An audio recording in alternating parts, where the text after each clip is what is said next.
Hello, my name is Daniel, and today I will present a cultural comparison focusing on work-life balance in Kazakhstan and Sweden. This topic is important because the way societies manage work and personal life has a major impact on well-being, productivity, and overall quality of life. Okay, work-life balance refers to how people divide their time between work responsibility and personal life, including family, leisure, rest, and social activities.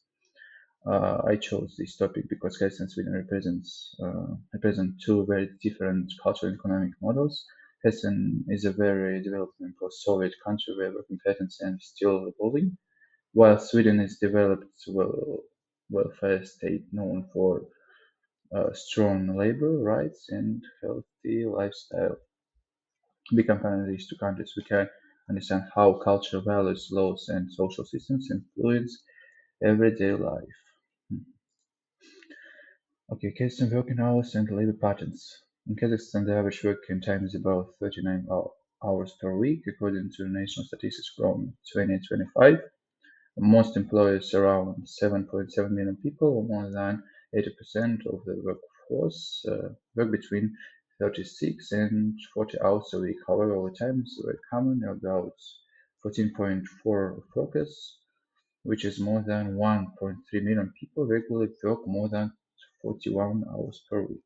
Overtime is frequent in certain industries such as mining, manufacturing, transport, and trade. These sectors often require 41, 43, or even up to 49 hours of work per week. At the same time, self-employed people or those working in agriculture often have fewer working hours, actually around 33 to 36 hours. Kazakhstan is also experiencing growing interest in flexible work formats. A 2025 survey by Headhunter Central found that 40% of job seekers prefer flexible schedules and 36% want remote work. The next one. Okay, Kazakhstan time use and free time. Although many Kazakhstan workers say they are satisfied with their free time, detailed statistics show a more complex picture. According to a national survey of nearly 12,000 households, about 49% of people feel fully satisfied with their free time, while 45% feel only partially satisfied. When we look at how people actually use their time, we see that on working days, employees spend over 5 hours on work-related activities and almost 3 hours on leisure activities. On weekends, they still spend about 36 minutes on work and much more time, over 3.5 hours, doing unpaid household tasks. Next one. Sweden work culture, hours, and social support. Sweden has a very different approach to work-life balance. Their standard work is 40 hours, but the actual average is much lower, only 31 hours per week, according to Sweden's official labor force survey. In total, Swedish workers spend around 1,441 hours per year at work, which is 18% below the OECD average. Sweden also guarantees strong legal protections. Every employee receives at least 25 paid vacation days per year, not counting public holidays. Sweden is also famous for its generous parental leave system, which gives 480 days of paid leave for child shared between parents. Flexible schedules and remote work are very common, and Swedish employers generally trust workers to manage their own time. The work culture focused on productivity and results rather than long hours on or physical presence in the office. Okay, next one. The detailed comparison. When comparing the two countries, several major differences become clear. First, working hours. Kazakhstan employees work about 39 hours per week and many work time.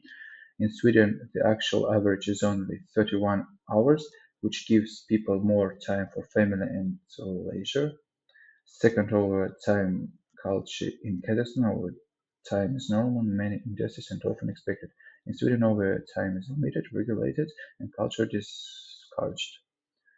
Thoughts, paid leave and family support. Kazakhstan's system depends on the employer, while Sweden guarantees 25 paid vacation days and of the world's most generous parental leave systems.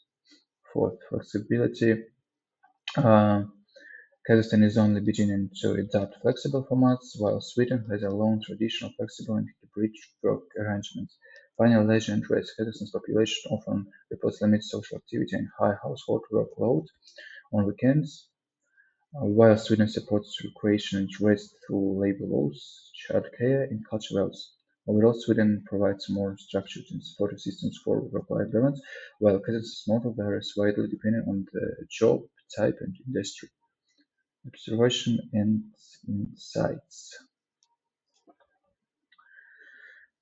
From this comparison, several important insights emerge. Sweden shows that working fewer hours does not reduce productivity. Instead, people become more efficient, healthy, and motivated. Kazakhstan demonstrates a system in transition.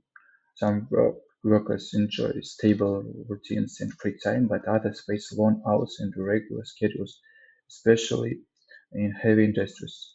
Work-life balance is not only in individual responsibility, it is shared by laws, culture, employees, and social support. Countries that invest in these services tend to achieve better overall well-being. All conclusion and reflection.